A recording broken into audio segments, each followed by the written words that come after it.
Fala aí, fiel, tudo certo com vocês? Bom, semifinal de Copa do Brasil definida e que surpresa enfrentar o Flamengo, né? Nossa, quem diria que o Flamengo iria passar pelo Bahia com o resultado que tinha na mão? E assim, não que eu esteja com medo, né? Mas parece que todo ano a gente sempre dá um jeito de se encontrar com eles de alguma forma. Aliás, ano passado só não rolou também porque caiu antes pro São Paulo, porque a final seria exatamente a mesma. Vai ver, sei lá, né? O fato do Flamengo brigar por tudo todo ano e o Corinthians meio que se dá bem na Copa do Brasil, hora ou outra acabam se encontrando. Enfim, Corinthians e Flamengo de um lado, Vasco e Atlético Mineiro de outro, e cara, não vou dizer que dá pra ganhar, porque infelizmente o Memphis, que é meio time praticamente, não vai conseguir jogar competição. É uma pena, né, pro torneio, mas principalmente pra gente, não ter o holandês nessa semifinal vai pesar bastante. Só que é aquilo, cara, assim como foi em 2018, é totalmente possível a gente chegar lá, segurar um 0-0 no Maracanã e lutar pela vitória aqui, ou vice-versa, tanto faz. Nós estamos mostrando que o cenário em casa está mudando, as coisas estão voltando a dar certo, e se porventura, porque a gente ainda não sabe, o tal do Héctor Hernandes for um Vegete 2.0, porque a minha única preocupação é o centroavante, acredito que dá sim pra gente chegar nessa final, e aí, filho, só Deus sabe o que pode acontecer. Já provamos que o Flamengo não é nenhum bicho-papão que pintam na imprensa, por mais que estivesse desfalcado seus principais jogadores, mas fomos lá e passamos o carro tranquilamente. Agora, quero ver se na Copa do Brasil vamos ter o mesmo ritmo. E lembrando duas coisas, tá, fiel? A primeira é que o Corinthians provavelmente já vai ter comprado o Hugo até o primeiro jogo, então não vai precisar pagar 1 milhão para ele estar nos 2 jogos, e segundo que vai ter um sorteio para definir quem decide em casa, certo? É isso, seja como for, estaremos na torcida, fechou?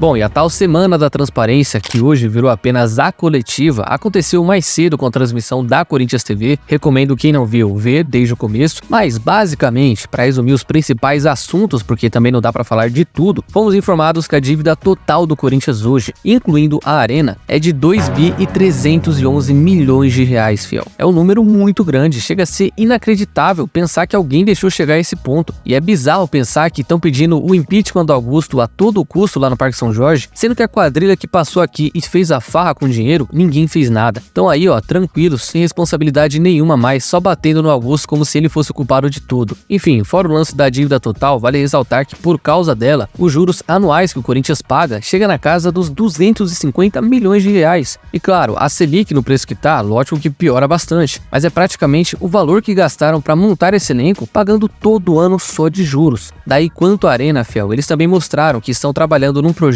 que é de criar o fundo imobiliário, no qual a torcida poderia comprar cotas, como qualquer outro fundo ou ação na bolsa, em troca de experiências exclusivas, fazendo com que não fosse apenas uma doação. Então, digamos que seria até um plano B para a vaquinha da Gaviões, que deve ser aí o master para pagar a Arena. E por fim, apenas confirmaram ali que na janela o Corinthians obteve um lucro operacional, muito por conta das contratações por passe livre, não precisando pagar os direitos federativos, e que o pacote completo da contratação do Memphis, na verdade, terá um custo de 70 milhões de reais, sendo que 57 serão pagos pela patrocinadora. Ou seja, em tese, o Corinthians não vai arcar nem com 1 milhão por mês para pagar o cara. Como é que essa contratação vai quebrar o clube? Me explica aí, Mauro César. Você que se especializou em economia depois que o cara veio, explica aí como é que vai falir. Enfim, é isso, fiel. A semana que depois passou pra dia e que hoje virou apenas uma coletiva de transparência foi feita com sucesso, fechou?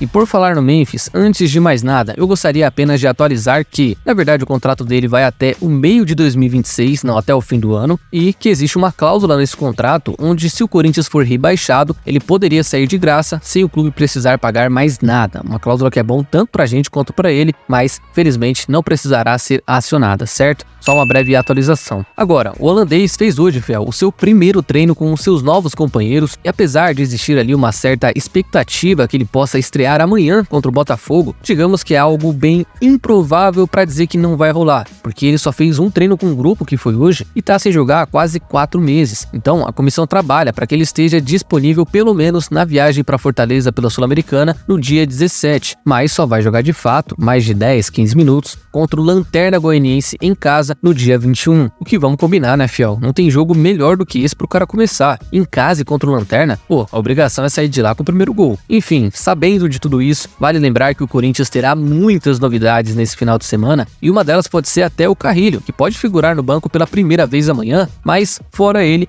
quem estava suspenso ou com a seleção vai voltar ao time, e se brincar, até quem estava no DM também. Pois é, Héctor Hernandes deve voltar a ser relacionado, só que eu imagino que ele não deve começar jogando, o que é uma pena, né, cara? Porque conhecendo o Ramon, ele não vai abrir mão de jeito nenhum de um 9 de ofício para escalar o Thales e o Romero lá na frente. Deve manter o Yuri, mesmo com a partida tenebrosa que ele fez contra o Juventude. Dito isso, a provável escalação, na minha opinião, que tá bem certeira ultimamente, é que teremos aí Ramalho, Félix Torres e GH, porque o Kaká também tá suspenso no Brasileiro, Mateuzinho, Bidu, Martini, Charles e Garro, Thales Mágico e Yuri Alberto. Então teremos aí a volta dos 3 zagueiros e um ataque com um 9 de referência, mas ao mesmo tempo sem um 9 de referência, porque o Yuri é praticamente nulo nesse time, para não dizer que ele só atrapalha, tá? Enfim, seja como for, digamos que dessa vez nós não temos a obrigação da vitória. Se sair de lá com empate tá valendo, mas se beliscar os 3 pontos por acaso, jamais que eu vou reclamar, fechou? Cara, pouco tá se falando no peruano André Carrilho, que já pode ser relacionado amanhã, mas que no geral é uma contratação que vai ser interessantíssima pro Ramon, que até então não tinha muitas opções legais para mexer no ataque no segundo tempo. Claro, também não dá para exigir que o Corinthians tenha um banco de seleção, com um cara pica em todas as posições, mas eu acho que além do Coronado, que para mim é tão titular quanto quem tá jogando, o Carrilho vai ser uma espécie de 13º jogador. Tipo, tá ruim, põe o peruano e vê no que dá, tá? Ele só não vai jogar nesse time mesmo porque o Thales tá indo muito bem e o esquema só comporta 2 atacantes e um meia. Até acho que vai brigar pela posição, mas no momento o Thales é mais titular. Ainda assim, é uma adição muito interessante pro elenco na minha visão, e eu tendo a crer que esse cara ainda vai bagunçar muito por aqui, porque o lado bom dele ter chegado na miúda, na sombra do holandês, é que ele não vai ter pressão nenhuma para jogar, não vai ter pressa para estrear, se fizer um jogo mais ou menos, ninguém vai pesar tanto, então o cara tá com passe livre para tentar o que quiser, e o que vier de bom é lucro. Se a expectativa é baixa, ou no caso dele é quase zero, qualquer atuação mais ou menos já vai ser do caramba pra gente, fechou? E só lembrando que o contrato dele vai até o meio do ano que vem e que ele não joga desde o final de agosto, quando participou ali por alguns minutos da primeira e última rodada dele no Campeonato Saudita, certo?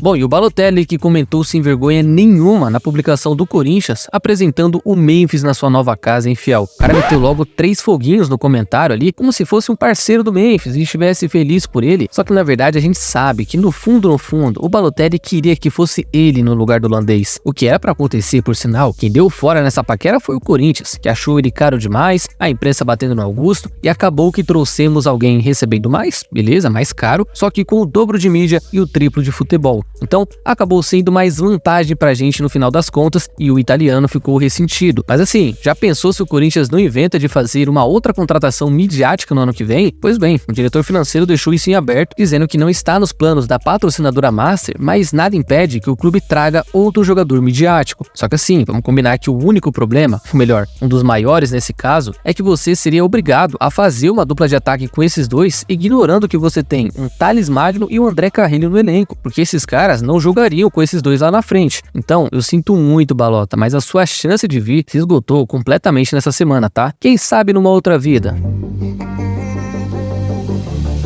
Então, fiel, é isso por hoje. E antes de vocês saírem do vídeo, não se esqueça de deixar a curtida e se inscrever no canal, que já vai estar me ajudando demais e vai contribuir para mais vídeos por aqui, certo? Espero vocês numa próxima, tamo junto e vai, Corinthians!